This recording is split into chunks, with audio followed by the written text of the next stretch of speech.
우리 함께 따라하시죠. 사순절 어디를 보고 있습니까?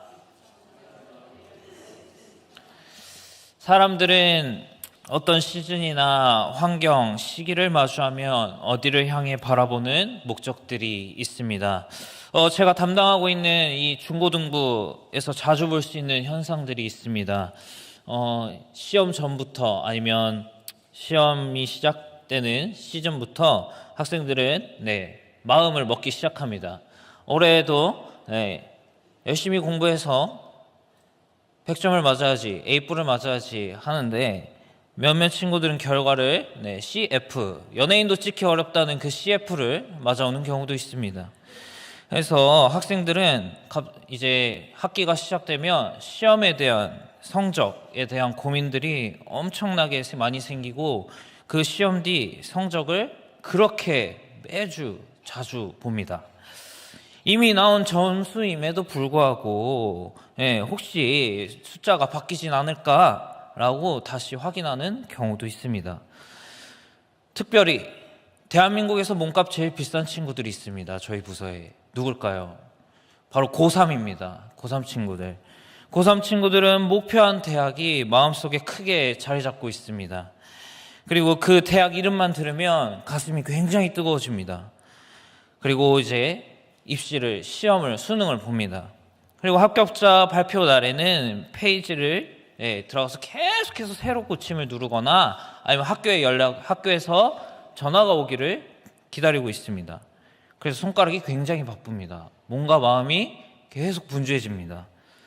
또 다른 사람이 있습니다. 우리 성도님들 택배 시켜보신 적 있으시죠? 네, 택배. 정말 사고 싶었던 물건을 주문하고 나서 갑자기 어느 날부터 그 다음 날부터 배송 조회가 굉장히 궁금해지기 시작합니다. 그럼 어떻게 할까요? 어플이나 컴퓨터를 열어서 택배가 어디 있는지 확인을 하기 시작합니다. 그럼 이제 그 택배를 보면요, 맨 위에 이렇게 사각형으로 뭐가 나와 있습니다. 상품 준비 중, 상품 배송 중, 배송기사 출발 이렇게 나와 있습니다. 그 이 단계 하나하나가 올라갈 때마다 괜히 내가 너무 빨리 받고 싶어서 직접 수령하고 싶어서 직접 픽업해서 수령하고 싶은 마음이 너무나 큽니다. 그러다 보니 배송기사님 위치를 지도에 확대해 보다가 왜 우리 집은 왜 안 오냐, 왜 우리 집은 그냥 지나쳐 가시는가, 왜 우리 집 주변에 있는데, 주변에 계시는데 왜 물건을 안 두고 가는가, 괜히 신경이 많이 쓰이곤 합니다. 그리고 택배가 오면 사람이 싹 바뀝니다. 언제 그랬냐는 듯이 아주 신나게 문을 열고 택배 박스를 열심히 엽니다. 또 다른 사람이 있습니다. 취업 시즌이 되면 청년들은 합격 문자를 바라봅니다. 스마트폰을 계속 손에 쥐고 혹시 진동이 울렸나 괜히 확인합니다. 그리고 진동이 안 왔는데도 한 번 더 확인해 봅니다. 그리고 또 다른 사람들이 있습니다. 바로 운동선수들입니다. 시즌 시작이 되면 우승이나 얼마 전에 저희 올림픽 했죠? 메달을 바라보곤 합니다.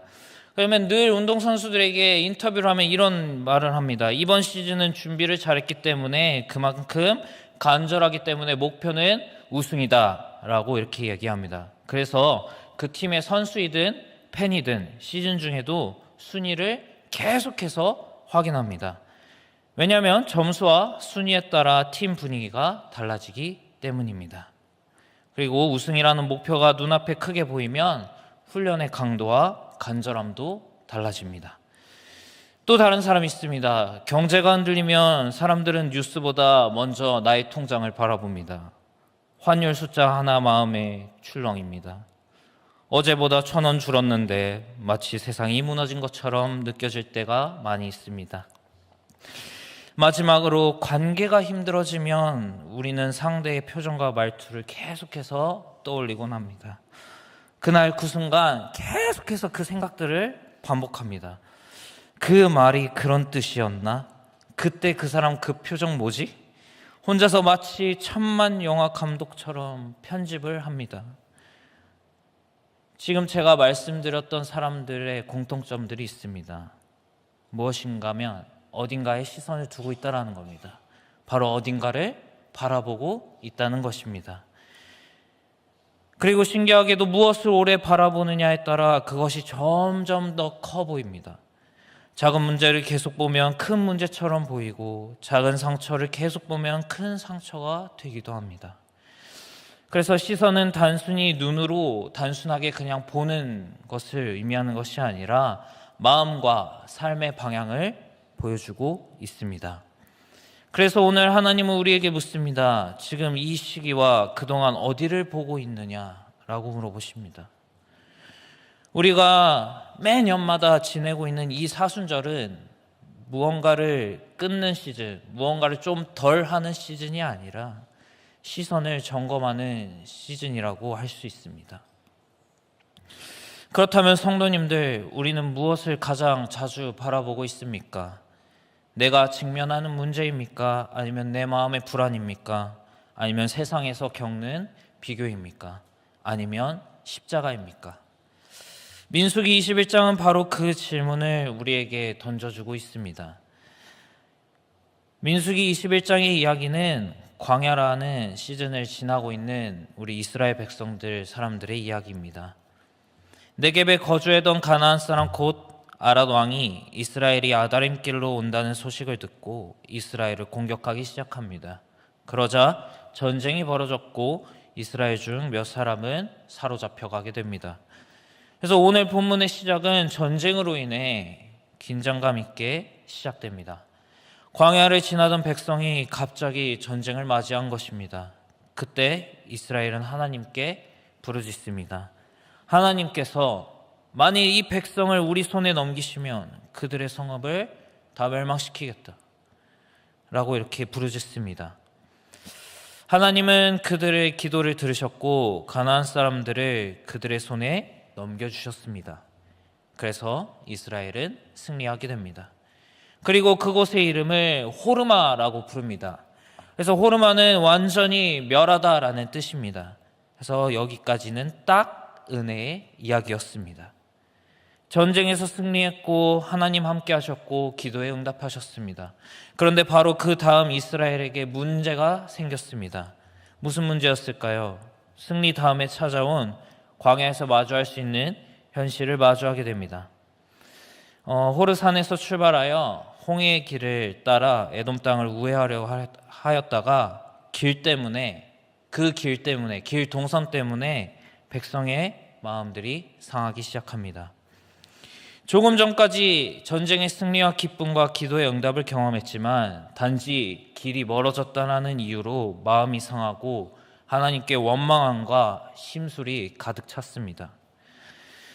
우리는 보통 패배하면 무너지는 경우가 많이 있는데 참 특이하게 이스라엘은 승리의 기쁨을 맛본 이후에 무너졌습니다. 왜냐하면 이스라엘은 환경이 달라지자 시선이 완전히 달라지게 되었던 것입니다. 하나님의 능력을 보던 눈과 시선은 광야의 불편함을 보기 시작했습니다. 이스라엘 백성은 하나님과 모세를 향해 원망을 터뜨리게 됩니다. 어찌하여 우리를 애굽에서 인도해냈는데 왜 내가 이 광야에서 죽어야 되는 거야? 이곳에는 먹을 것도 없고 마실 것도 없어 라고 원망하기 시작합니다. 그리고 어제까지 생명의 양식을 오늘은 하찮은 것이라고 표현합니다. 은혜가 당연해질 때 원망은 시작될 수밖에 없습니다. 시선이 바뀌자 평가도 바뀌게 되었습니다. 그 원망의 결과로 하나님은 불뱀을 보내십니다. 제가 사실 이 말씀을 준비하면서 굉장히 불편했습니다. 제가 제일 싫어하는 동물, 곤충 3가지가 있습니다. 모기랑 바퀴벌레랑 뱀입니다. 얼마나 힘든지 몰랐습니다. 네. 불뱀은 어떤 뱀인가요? 독이 굉장히 많은 뱀입니다. 물리면 그냥 죽습니다. 사람들을 물었고 거기에서 계속 물리면 죽어나가기 시작했습니다. 그래서 많은 사람들이 죽게 되는 일이 벌어졌습니다. 원망이 마음에서 시작되더니 이제는 실제적인 죽음으로 드러나게 된 것이었습니다. 백성은 또 모세에게 와서 이렇게 말합니다. 우리가 여호와와 당신을 향하여 원망함으로 범죄하였으니 얼른 하나님께 기도하여 이 뱀을 어서 떠나게 해달라고 기도합니다. 드디어 이스라엘 백성들은 깨닫게 되었습니다. 문제는 광야의 길이 아니라, 광야에서 겪는 불편함이 아니라 자신들의 원망함을 인정한 것입니다. 그래서 모세는 백성을 대신해 하나님께 기도하며 나아갑니다. 하나님은 모세에게 말씀하십니다. 불뱀을 만들어 장대 위에 매달으라고 합니다. 그리고 물린 자마다 그것을 보며 산다라고 이렇게 말씀하십니다. 하나님께서는 보라라고 하셨습니다. 그래서 모세는 놋뱀을 만들어 장대 위에 달았습니다. 그래서 뱀에 물린 자가 놋뱀을 쳐다본 즉 모두 살게 된 사건을 끝이 나게 됩니다. 구원은 환경의 변화가 아니라 시선의 전환에 시작되었습니다. 광야는 그대로고 길은 그대로였습니다. 뱀도 여전히 존재하였습니다. 그러나 바라본 자는 살았습니다. 그래서 오늘 설교 제목처럼 우리는 이 질문 앞에 다시 서게 됩니다. 사순절에 우리는 어디를 보고 있습니까? 광야를 보고 있습니까? 환경을 보고 있습니까? 아니면 하나님이 세워두신 약속을 보고 계십니까? 라는 질문을 던지게 됩니다. 그래서 이 본문을 통해 우리가 어디를 바라보고 있는지, 그리고 무엇을 바라볼 때 우리 안에 어떤 일이 일어나는지 함께 나누고자 합니다. 첫 번째 함께 따라 하시죠. 환경을 바라보면 사랑의 질서가 무너집니다. 환경을 바라보면 사랑의 질서가 무너집니다. 오늘 말씀 4절에 보면 이렇게 나와 있습니다. 백성이 길로 말미암아 마음이 상하니라 라고 나와 있습니다. 이스라엘이 겪었던 것은 광야였습니다. 광야였고 늘 하나님이 함께 하셨고 하나님이 약속을 붙들고 가는 여정이었습니다. 제가 한 6년, 7년 전에 성지순례, 이스라엘과 요르단으로 성지순례를 갔다 왔을 때 찍은 사진입니다. 진짜 광야입니다. 네. 넘겨주시죠. 네. 정말 아무것도 없습니다. 이스라엘 백성들이 공감이 되더라고요. 네. 저런 길만 걷고 있는데 하나님이 동선 틀어버리면은 당연히 저였어도 원망하고 불평했을 것 같습니다. 그런데 이스라엘 백성들 길 하나 때문에 시선이 바뀌자 마음이 무너져 버렸습니다. 환경은 우리에게 굉장히 중립적인 역할을 합니다. 광야는 하나님이 통치하시는 공간이자 모든 경로는 하나님 계획 안에 하나님이 통치하시는 공간이었습니다. 하지만 이스라엘 백성들에게는 그 광야라는 것은 하나님의 인도하심보다 자기들의 피로를 더 크게, 자기의 불편함을 더 크게 보는 곳이었습니다. 오죽하면 약속보다 지금의 불편함이 더 크게 보일 정도였습니다. 그동안 주신 은혜보다 불만이 더 크게 보였고 그 순간 사랑의 질서, 우선순위의 질서가 흔들리기 시작한 것입니다. 어거스틴은 하나님의 도성에서 이렇게 얘기합니다. 죄는 사랑의 질서가 무너진 상태라고 설명합니다.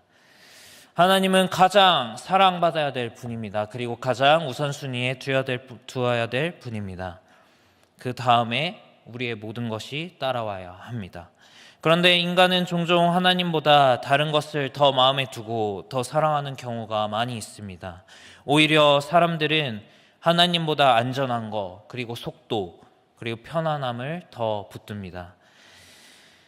이스라엘은 하나님을 부정하지 않았습니다. 다만 하나님보다 편한 길을 더 원했던 것입니다. 그래서 그 작은 차이가 사랑의 질서, 우선순위를 무너뜨리게 되었고 시선의 방향도 함께 바뀌게 된 것입니다. 또 다른 신학자는 이렇게 이야기합니다. 마틴 루터입니다. 로마서 강해에서 죄를 자기 안으로 굽어 들어간 상태라고 표현했습니다. 하나님을 향해 열려 있어야 할 존재가 자기 감정과 자기 불편함 안으로 말려 들어간 상태를 뜻한 것입니다. 이스라엘은 하나님 중심에서 자기 중심으로 굽여졌습니다. 그리고 하나님의 계획보다 자기 감정이 기준이, 내가 우선시되었던 것입니다. 환경을 바라보는 순간 사랑과 우선순위의 중심이 하나님에게서 자기에게로 이동할 수밖에 없습니다. 그래서 오늘 우리의 모습은 어떻습니까? 우리는 각각 어떤 광야를 지나고 있습니까? 어떤 분은 가정에서의 광야, 어떤 분은 건강의 광야, 어떤 분은 경제의 광야, 어떤 분은 관계의 광야를 지나고 있습니다. 광야를 지나면서 무엇을 가장 크게 보고 있느냐가 중요합니다. 환경을 계속 바라보면 환경이 기준이 될 수밖에 없습니다. 환경이 기준이 되면 하나님의 선하심이 의심되기 시작합니다. 찬양 중 가사 중 이런 가사가 있습니다. 왜 나를 깊은 어둠 속에 홀로 두시는지, 어두운 밤은 왜 그리 길었는지, 나를 고독하게, 나를 낮아지게, 세상 어디도 기댈 곳이 없게 하셨네. 광야에 서 있네. 이 찬양의 가사가 말해주듯이 왜 나만 이렇게 힘든가? 왜 내 길은 이렇게 멀게 느껴지는가? 그 순간 사랑의 질서, 하나님과의 우선순위가 흔들리기 시작합니다. 사순절은 그냥 단순히 1년마다 보내는 그냥 빅 이벤트로 이 기간만큼 환경을 없애는 절기가 아닙니다. 사랑의 순서를 바로 세우는 절기입니다. 하나님을 다시 가장 먼저 사랑하도록 시선을 조정하는 시간입니다. 그래서 광야가 아니라 약속을 불편함이 아니라 은혜를 환경이 아니라 예수 십자가를 바라보도록 우리의 눈과 시선을 다시 점검하는 시간입니다. 이스라엘은 길을 바라보는 순간 마음이 무너졌습니다. 그러나 우리는 이 사순절에 길이 아니라 하나님을 바라보는 자 되기를 소망합니다. 혹시 지금 우리의 시선이 광야에 너무 오래 머물러 있다면, 혹시 환경이 하나님보다 더 크게 보이고 있다면 이번 사순절을 통해 사랑의 질서, 우선순위를 다시 세우고 하나님을 가장 먼저 사랑하는 자리로 돌아가는 성도님들 되기를 소망합니다. 두 번째 함께 읽도록 하겠습니다. 원망은 마음의 독으로 퍼집니다. 원망은 마음의 독으로 퍼집니다. 사랑의 질서가 무너지면 그 다음에 나타나는 것들이 있습니다. 바로 원망입니다. 본문 5절을 보면 백성이 하나님과 모세를 향하여 원망합니다. 어찌하여 우리를 애굽에서 인도해내어 이 광야에서 죽게 하는가? 이곳에는 먹을 것도 없고 물도 없도다 라고 얘기합니다. 그리고 이렇게 마지막에 이야기합니다. 우리의 마음이 이 하찮은 음식을 싫어하노라. 여기서 이 하찮은 음식은 하나님이 내려주신 만나입니다. 만나는 어떤 존재입니까? 엄청난 기적이었습니다. 광야에서 생명을 유지하는데 역할을 한 엄청난 큰 은혜였습니다. 그런데 이 만나마저 이스라엘 백성들이 시선이 바뀌게 되자 평가도 바뀌게 되었습니다. 은혜가 당연해지는 순간 원망이 시작되었던 것입니다. 우리는 원망을 그저 스트레스 해소 정도로 생각할 수 있습니다. 말로 좀 한 건데 뭐 어때 그게? 내가 좀 속상해서 말한 소린데 어때? 그러나 오늘 본문에서는 원망을 가볍게 다루지 않습니다. 원망은 단순히 상황에 대한 불평이 아니라 하나님의 인도하심에 대한 불신이었던 것이었습니다. 왜 이런 길을 나에게 주셨습니까? 왜 이런 상황을 나에게 주셨습니까? 그 질문 속에서 하나님의 선하심을 의심하는 마음이 담겨 있던 것이었습니다. 이스라엘은 길의 동선 때문에 불편함에 대한 원망한 것 같지만 실질적으로 보면 하나님을 굉장히 원망하고 있었던 것이었습니다. 그 결과로 6절을 보면 하나님께서는 불뱀을 보내버리십니다. 불뱀은 독이 있는 뱀이었습니다. 물리면 그냥 죽는 겁니다. 원망이 내 마음을 지배하면 작은 불평이 시선을 빼앗아 하나님께 그동안 드렸던 감사를 무너뜨리게 되고 하나님에 대한 신뢰, 하나님이 보내주신 공동체를 무너뜨리게 됩니다. 그래서 원망에는 몇 가지 특징들이 있습니다. 첫째는 은혜를 잊어버리게 한 뒤, 두 번째로는 현재의 불편함을 확대시켜버립니다. 그리고 마지막, 과거를 미워합니다. 불뱀은 원망의 결과를 눈에 보이게 해준 사건이었습니다. 이스라엘은 애굽의 고통을 잊어버리고 광야의 불편함만 확대해서 본 것이었습니다. 우리가 원망할 때도 그렇습니다. 하나님이 베푸신 수많은 은혜들이 있는데 원망 하나 때문에 그 수많은 은혜 잊어버리고 지금 현재 내 마음에 안 드는 그 한 자리에 머물거나 붙드는 경우가 있습니다. 그리고 계속해서 그것을 바라보게 됩니다. 그래서 오늘 우리의 모습은 어떻습니까? 우리는 광야를 지나면서 하나님께 어떤 말을 하고 있습니까? 감사입니까? 아니면 원망입니까? 사순절은 우리 마음 안에 퍼진 독을 점검하는 시간입니다.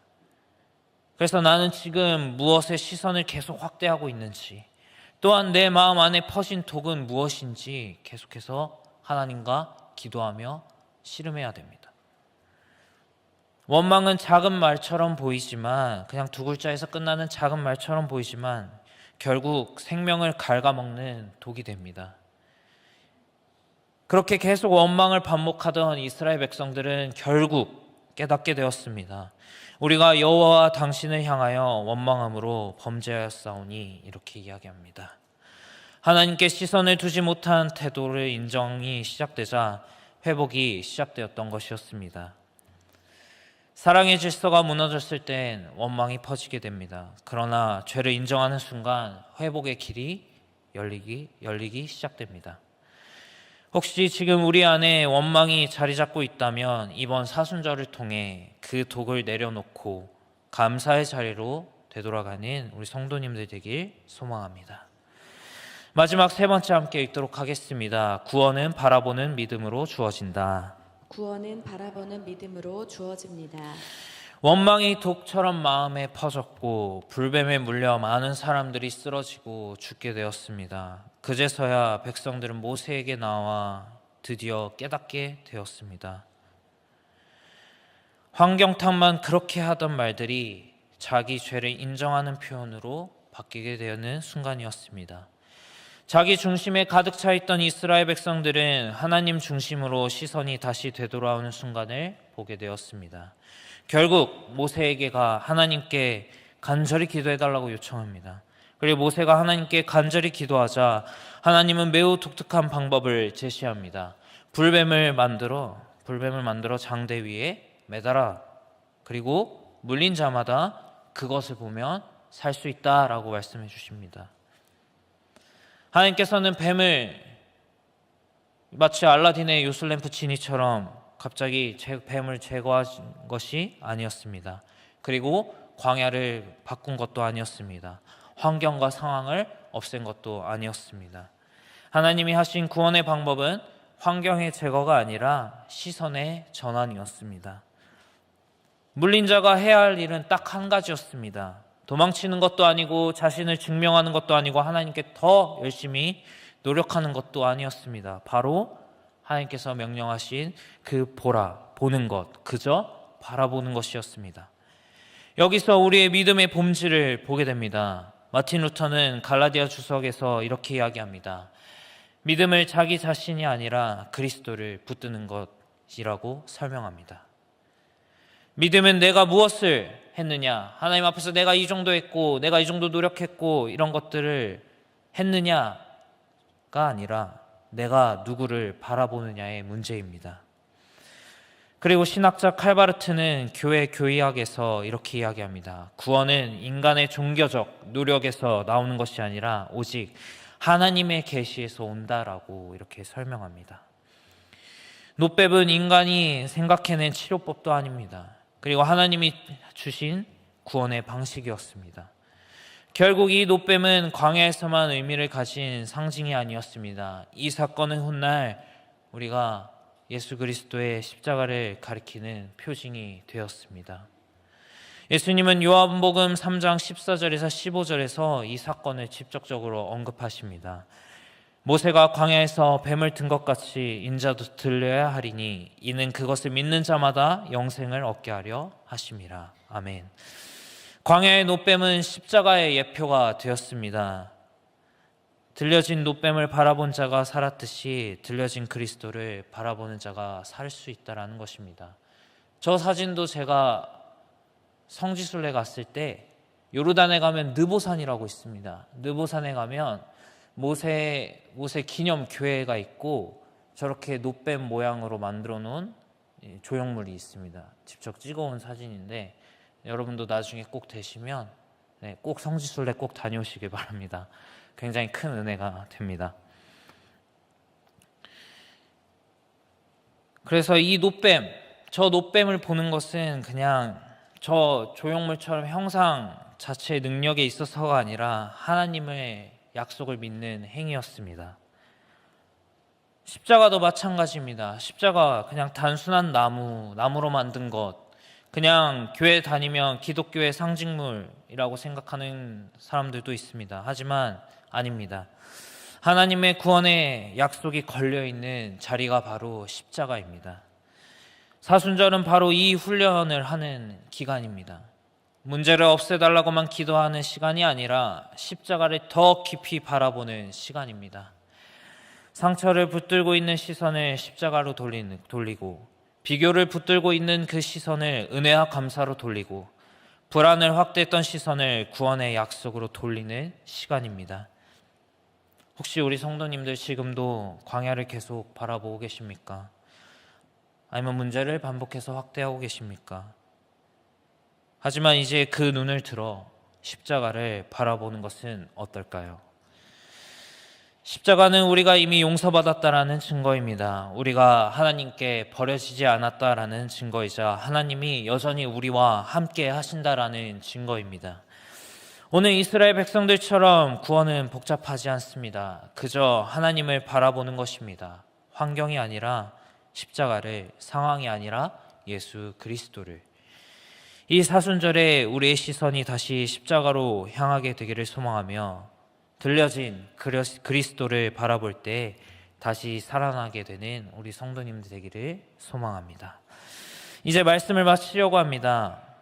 성도님들, 사순절 현재 우리를 어디를 보고 계십니까? 지금 눈을 들어 십자가를 바라보십시오. 이스라엘은 승리 이후에 무너져 버렸습니다. 전쟁에서 이겼지만 마음에서 흔들렸습니다. 상황이 조금 달라지자 마음의 중심이 다른 곳으로 시선을 향했습니다. 길이 길어졌을 뿐인데 하나님이 멀어진 것처럼 느껴졌지만 그러나 하나님은 그들을 버리지 않으셨습니다. 그리고 광야 한복판에 노뱀이란 장대를 세우셨습니다. 그리고 살 길을 열어주셨습니다. 독은 이미 마음에 퍼져 있었는데 사람들은 스스로를 구할 수 없는 상태였습니다. 그들에게 필요한 것은 더 강한 의지가 아니라 하나님의 약속을 신뢰하는 눈과 시선이었습니다. 노뱀은 단순한 상징이 아니고 십자가를 미리 보여줬던 장면이었습니다. 훗날 예수 그리스도께서 사람들의 조롱과 멸시 속에 들려졌을 때 그 자리는 또 하나의 장대가 되었습니다. 예수님은 죄가 없으셨지만 우리의 죄를 대신 짊어지셨고 우리가 받아야 할 심판을 대신 감당하셨습니다. 십자가는 우리가 얼마나 연약한 존재인지 드러내는 자리이며 동시에 하나님이 얼마나 우리를 끝까지 사랑하는지를 증명하는 자리였습니다. 사순절은 우리의 연약함을 인정하는 시간입니다. 스스로 해결할 수 없음을 고백하는 시간입니다. 그리고 그리스도의 십자가 앞에 나아가는 시간입니다. 삶의 조건이 당장 바뀌지 않을 수 있습니다. 문제가 곧바로 사라지지 않을 수도 있습니다. 그러나 중심이 바로 서면 바로 태도가 달라집니다. 십자가를 기억하는 사람은 원망 대신 감사로, 두려움 대신 신뢰로, 조급함 대신 기다림으로 나아가게 됩니다. 하나님께서 당시 이스라엘 백성들뿐만 아니라 우리에게도 여전히 계속해서 말씀하고 계십니다. 보라라고 말씀하고 계십니다. 이번 사순절이 우리를 다시 십자가 앞에 서게 하는 시간이 되기를 소망합니다. 하나님이 이미 행하신 일을 깊이 묵상하고 그 사랑의 현재의 삶을 해석하도록 맡기는 시간이 되기를 소망합니다. 그리고 들려진 예수 그리스도를 통해 다시 소망을 붙드는 하늘빛 광성교회 모든 성도님들의 사순절이 되기를 예수님의 이름으로 소망합니다.